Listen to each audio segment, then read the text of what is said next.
ओम शांति 7 नवंबर 2024 के ईश्वरीय महावाक्य।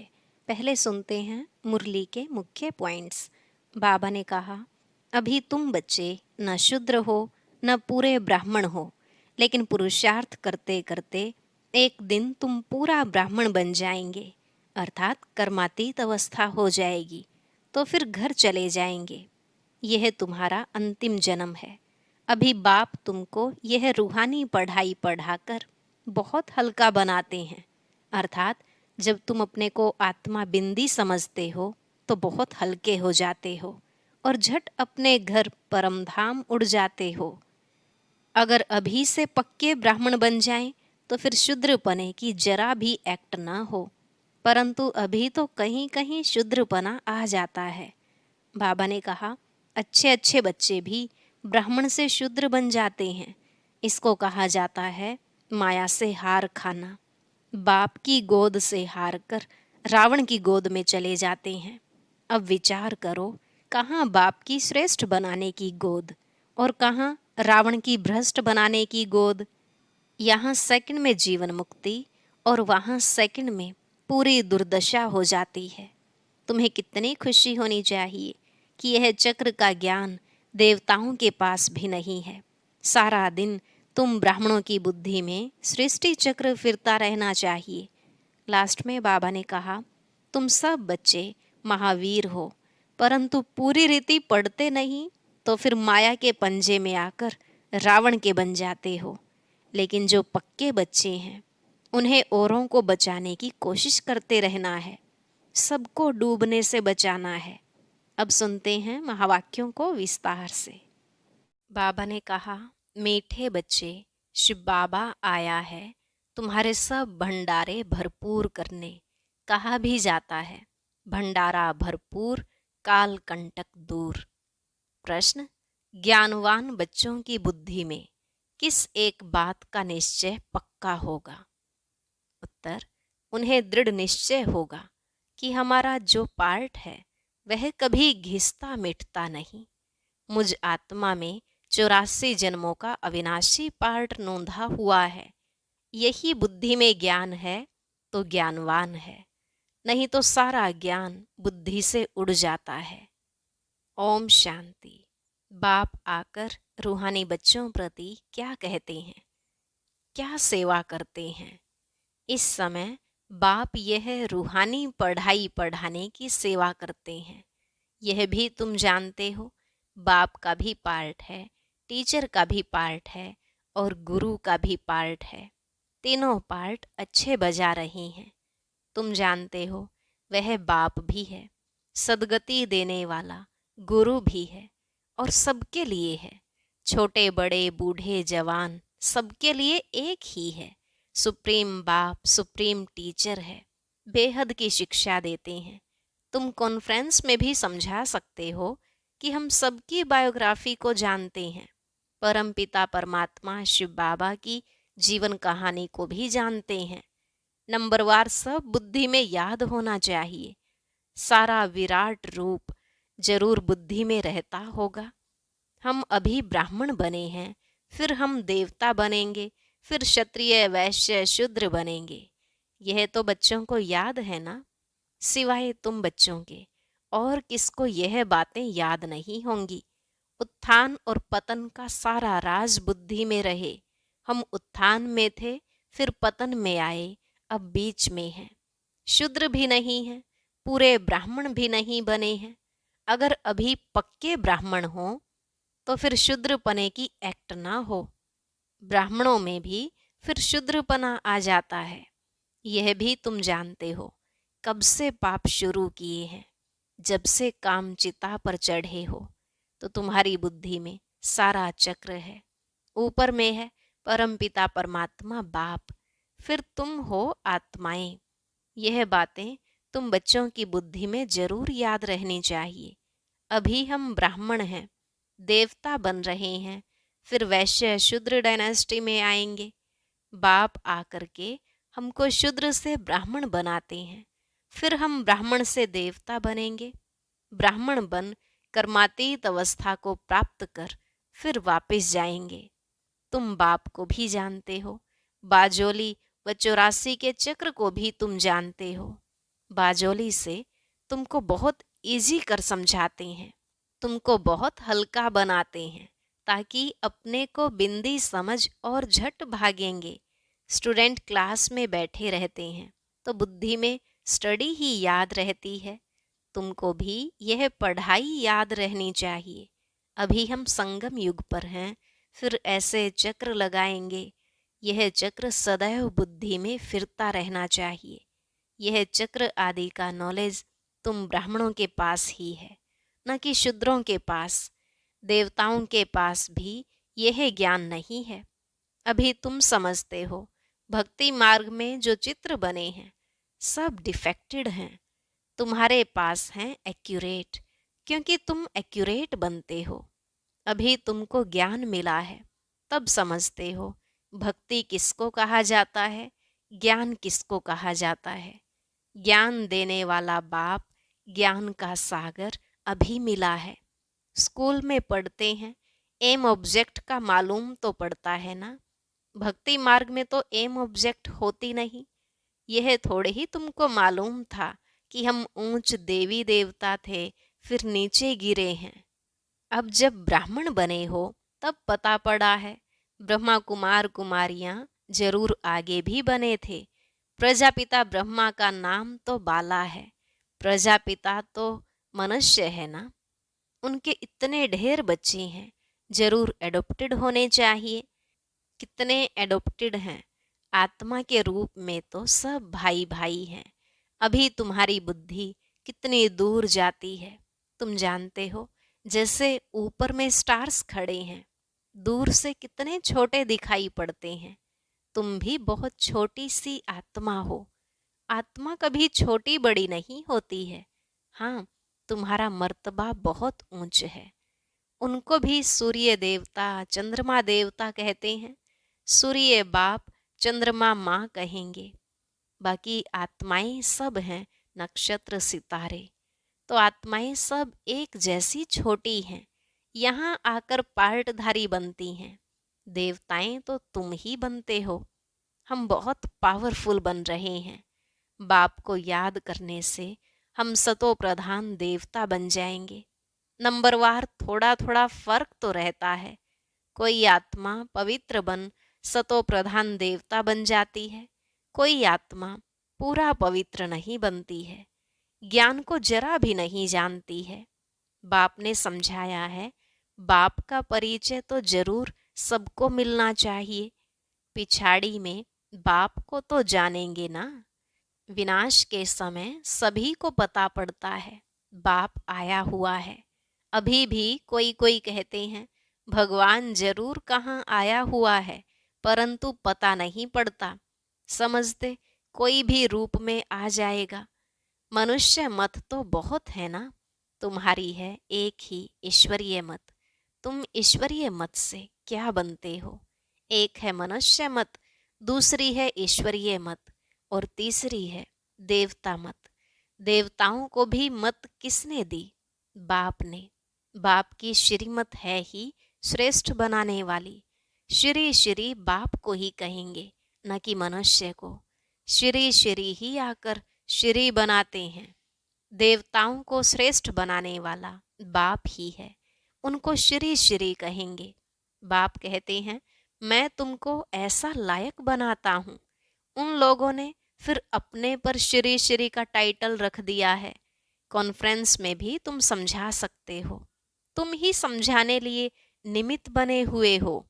श्री श्री तो है ही एक शिव बाबा, जो ऐसा श्री देवता बनाते हैं।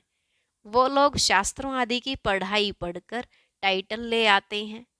तुमको तो श्री श्री बाप ही श्री अर्थात श्रेष्ठ बना रहे हैं। यह है ही तमो प्रधान भ्रष्टाचारी दुनिया।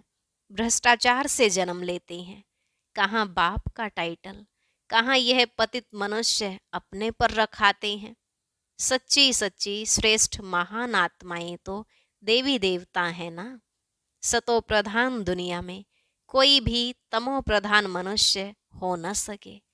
रजो में रजो मनुष्य ही रहेंगे, न कि तमोगुणी। वर्ण भी गाए जाते हैं ना। अभी तुम समझते हो, आगे तो हम कुछ नहीं समझते थे। अब बाप कितना समझदार बनाते हैं, तुम कितना धनवान बनते हो। शिव बाबा का भंडारा भरपूर है। शिव बाबा का भंडारा कौन सा है? अविनाशी ज्ञान रत्नों का। शिव बाबा का भंडारा भरपूर, काल कंटक दूर। बाप तुम बच्चों को ज्ञान रत्न देते हैं। खुद है सागर, ज्ञान रत्नों का सागर है। बच्चों की बुद्धि बेहद में जानी चाहिए। इतनी करोड़ आत्माएं सब अपने अपने शरीर रूपी तख्त पर विराजमान हैं। यह बेहद का नाटक है। आत्मा इस तख्त पर विराजमान होती है। तख्त एक न मिले दूसरे से। सबके फीचर्स अलग अलग हैं। इनको कहा जाता है कुदरत। हर एक का कैसा अविनाशी पार्ट है। इतनी छोटी सी आत्मा में 84 का रिकॉर्ड भरा हुआ रहता है। अति सूक्ष्म है। इससे सूक्ष्म वंडर कोई हो नहीं सकता। इतनी छोटी आत्मा में सारा पार्ट भरा हुआ है, जो यहाँ ही पार्ट बजाती है। सूक्ष्म वतन में तो कोई पार्ट बजाती नहीं है। बाप कितना अच्छी रीति समझाते हैं। बाप द्वारा तुम सब कुछ जान जाते हो, यही नॉलेज है। ऐसे नहीं कि सबके अंदर को जानने वाला है। यह नॉलेज जानते हैं, जो नॉलेज तुम्हारे में भी इमर्ज हो रही है। जिस नॉलेज से ही तुम इतना ऊंच पद पाते हो, यह भी समझ रहती है ना। बाप है बीज रूप, उनमें झाड़ के आदि मध्य अंत की नॉलेज है। मनुष्यों ने तो लाखों वर्ष आयु दे दी है, तो ज्ञान आ न सके। अभी तुमको संगम पर यह सारा ज्ञान मिल रहा है।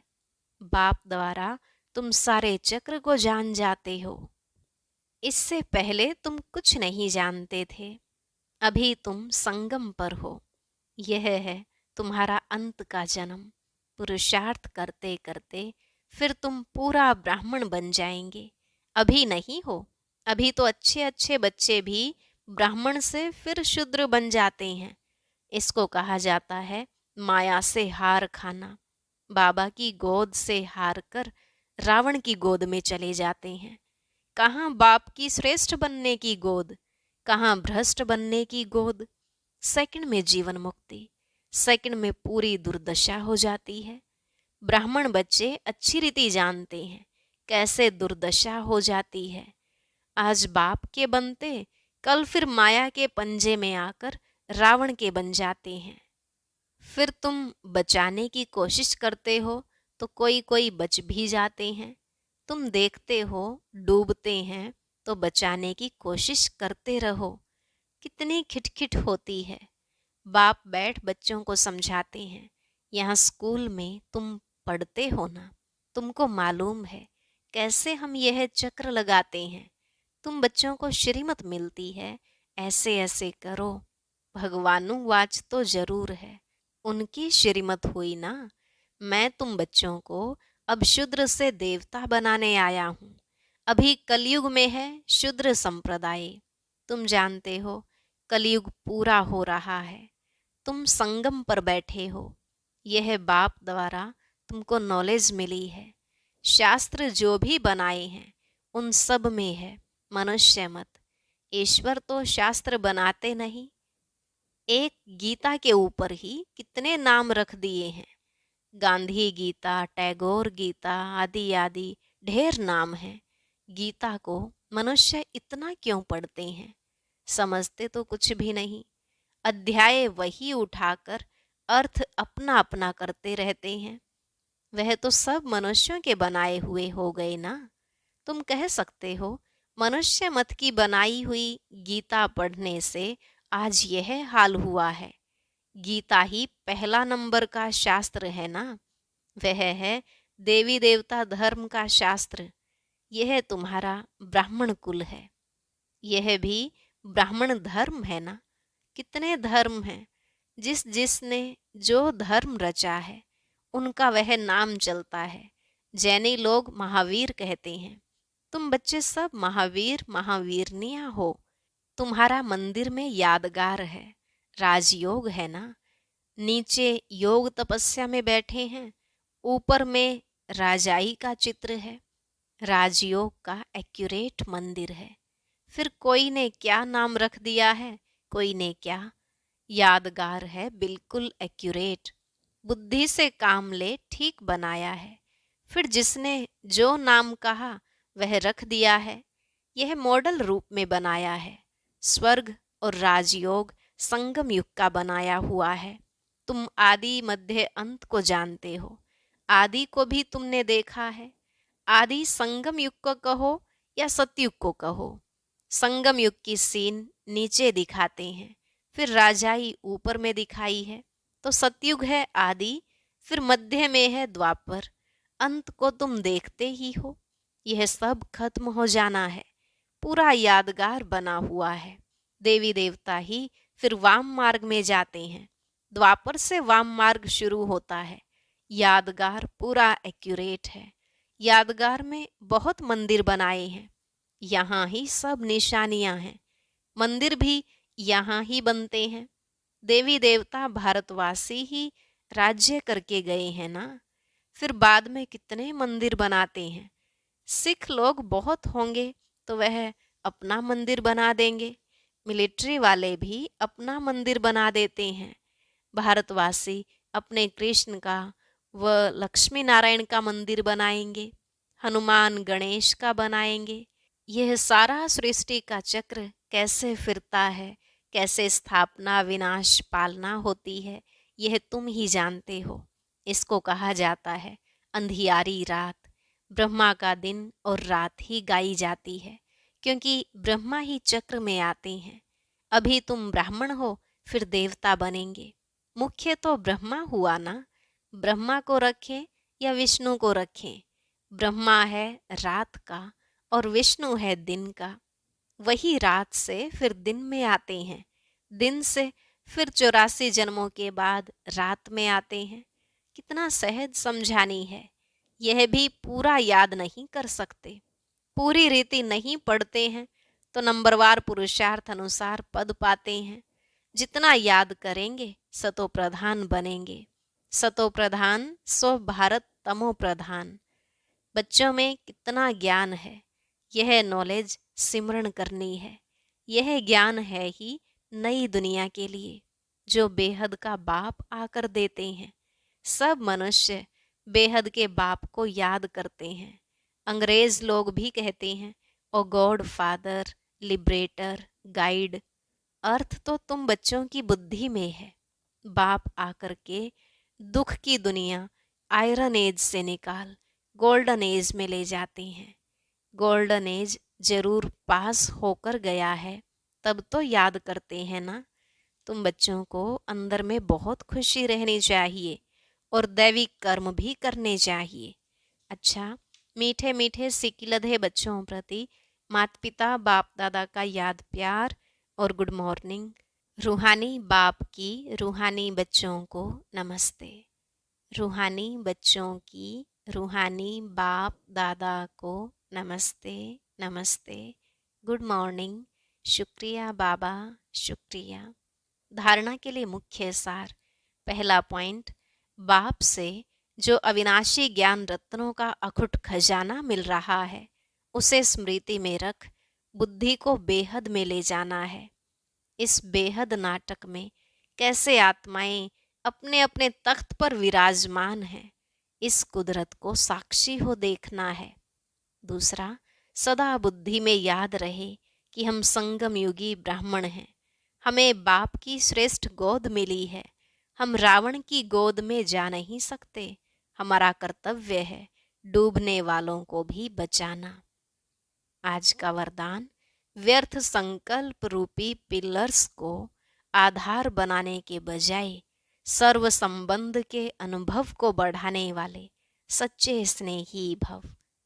व्यर्थ संकल्प रूपी पिलर्स को आधार बनाने के बजाय सर्व संबंध के अनुभव को बढ़ाने वाले सच्चे स्नेही भव।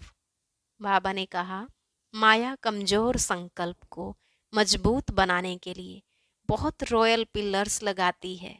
बार बार यही संकल्प देती है कि ऐसा तो होता ही है, बड़े बड़े भी ऐसा करते हैं, अभी संपूर्ण तो हुए नहीं हैं, जरूर कोई ना कोई कमजोरी तो रहेगी ही। यह व्यर्थ संकल्प रूपी पिलर्स कमजोरी को और मजबूत कर देते हैं। अब ऐसे पिलर्स का आधार लेने के बजाय सर्व संबंधों के अनुभव को बढ़ाओ। साकार रूप में साथ का अनुभव करते सच्चे स्नेही बनो। स्लोगन: संतुष्टता सबसे बड़ा गुण है। जो सदा संतुष्ट रहते हैं वही प्रभु प्रिय, लोकप्रिय व स्वयं प्रिय बनते हैं। संतुष्टता सबसे बड़ा गुण है। जो सदा संतुष्ट रहते हैं वही प्रभु प्रिय, लोकप्रिय व स्वयं प्रिय बनते हैं। अच्छा, ओम शांति। अब सुनते हैं आज की अव्यक्त मुरली। इसके लिए ऊपर दिए गए बॉक्स पर क्लिक करें।